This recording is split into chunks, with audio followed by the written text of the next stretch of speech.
Hello friends, welcome to my YouTube channel. So today in this video we will discuss about how to fix all the Wi-Fi related issues in this device. This is very simple. For this, go to your settings, scroll down, tap on the option system. Now tap on the option advanced. Here you can see reset options.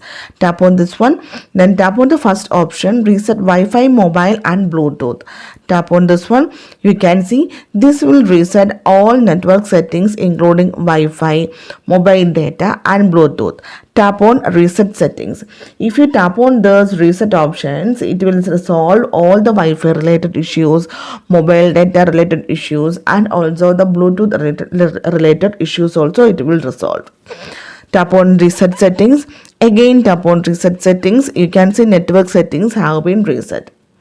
So simply in this way you can fix all the Wi-Fi related issues in this device. Thank you for watching. Thank you. Bye bye.